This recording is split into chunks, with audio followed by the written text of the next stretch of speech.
From censored files to clear evidence, this is Redacted Realms. Thailand is surprised by Vietnam's incredible strength compared to the Philippines. Vietnam is not like the Philippines. They're ready to confront China. Given the opportunity, Vietnam doesn't talk much but acts immediately, even willing to risk fighting. In the 1979 Sino-Vietnamese border war, China could not subdue Vietnam. What do these trivial matters mean when China is pressuring Vietnam? Here it is, China's opponent has emerged. That is a series of comments from Thai netizens. When comparing how Vietnam and the Philippines deal with China amid tensions in the South China Sea. Let's review with Redacted Realms the tense confrontation strategies of the two countries with China.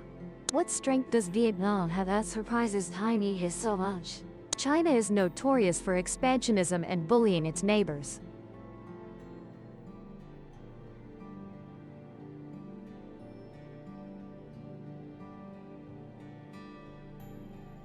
This country has seriously violated Vietnam's sovereignty over the Spratly and Paracel Islands. Not only that, they steal and then cry foul.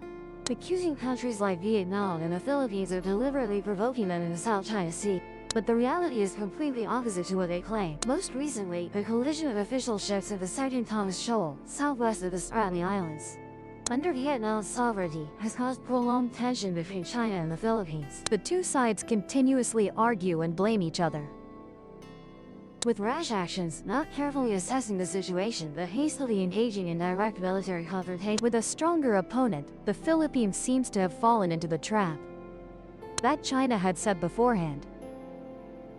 Meanwhile, Vietnam chooses its own diplomatic approach with decisive actions that earn respect from all sides, cooperating economically with China but so quietly taking fierce actions in the South China Sea, with the ultimate goal of maintaining peace and preventing war, while protecting national maritime sovereignty. So how did China lure the Philippines into the trap? If they had known the terrible outcome, even at a high cost, the Philippines would not dare to send naval ships into the disputed area to confront China. The crisis erupted when Philippine Naval Patrol aircraft on April 8, 2012, discovered 8 Chinese fishing vessels near Scarborough Shoal. As suspected, Manila found illegal harvesting of coral, sea cucumbers, and sharks, endangered species, violating Philippine law. Therefore, Manila quickly dispatched ships to arrest Chinese fishermen.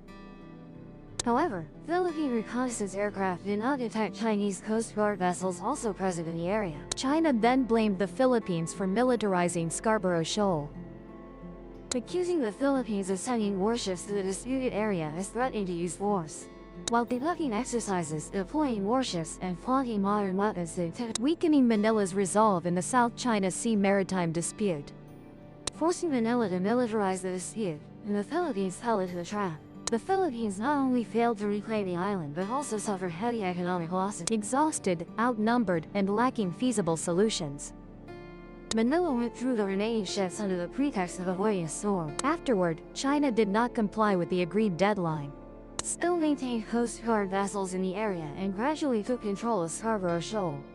From this, Vietnam also learned an expensive lesson from the Philippines. In all circumstances, stay clear of the militarization trap. War is the last resort. The key is to build a solid military foundation, quietly, strongly, without flaunting. That is why, no matter how tense the political situation in maritime sovereignty conflicts become, Vietnam's principle for resolution remains resolute. Persistent but not acting, not provoking. That's how we have done, are doing, and will do. We recall that during the arduous and fierce wars Vietnam faced in the 20th century, Uncle Ho and Vietnamese military leaders always affirmed that our army is an army of peace. Vietnam builds its military not to go around causing aggression or trouble. However, there is an unrevealed truth when looking back at the Hai Quang 981 incident in 2014. China intentionally approached and illegally violated Vietnamese territory. That year, our Navy silently conducted a parade offshore, not widely publicized in newspapers for fear of causing public panic. But the situation seemed more urgent and intense than ever. All were prepared to fight upon orders. Even the soldiers that year had pre-written death notices, recited oaths, everyone cried, but when pushed to the extreme, all were ready to fall to protect every inch of land our ancestors left. The courageous and resilient struggle of law enforcement forces like the Coast Guard and fisheries surveillance, together with our people during 75 days and nights protecting the sacred sea and islands of the fatherland, has entered the nation's heroic history. Returning to the incident on June 17, 2024, in the South China Sea's Bai County May area between the Philippines and China. Vietnam has closely monitored and deeply concerned about this information.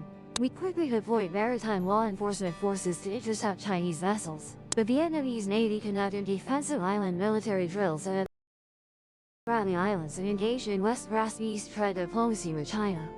We noticed this exercise occurred right when Prime Minister Pham Minh Chinh was on a working trip attending the 15th annual meeting of the new champions of the World Economic Forum and working in China from June 24 to 27.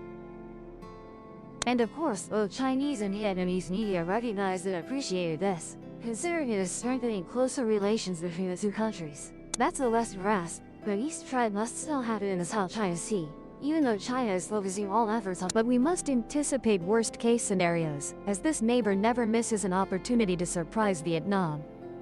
By aggressively sending ships to violate Vietnam's Tu Chin Reef while conducting naval exercises in the area.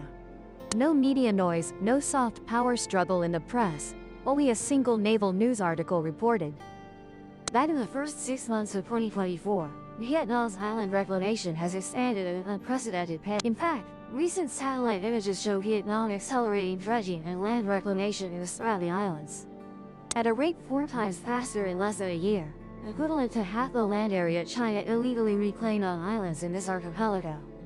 As notable is that from 2021 to early November 2023, Vietnam.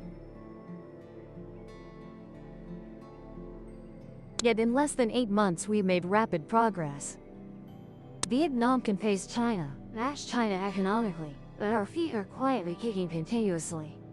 Playing the Eastern game with the ultimate goal of ensuring peace, preventing war risks, while still maintaining national sovereignty overseas. And in the current situation, all our actions must be extremely calm and carefully calculated.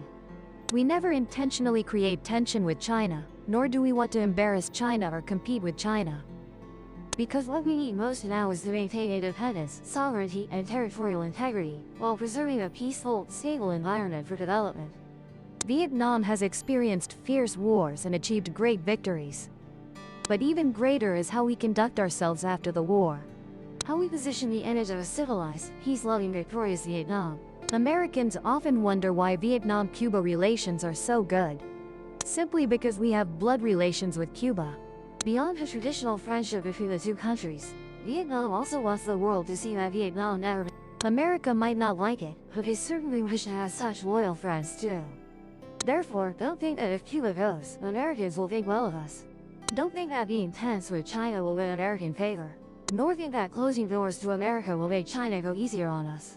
Using historical lessons from relations with other countries for diplomacy is Vietnam's chosen approach. The same applies to relations with China. We never avoid talking about the border war, or the dark spots in the history of bilateral relations. The point is we speak about them so they won't repeat, which would be better for both sides. And even today's issue in the South China Sea, we need to use that historical lesson to handle it carefully. No matter how difficult the problem, if we recognize what is legitimate and true interest, both sides can find. And you, what do you think about this? Please share your opinion and quickly subscribe to the every problem, no matter how difficult, if we know to perceive what is legitimate and true interest, both sides will find. If this file opened your eyes, subscribe and open the next case.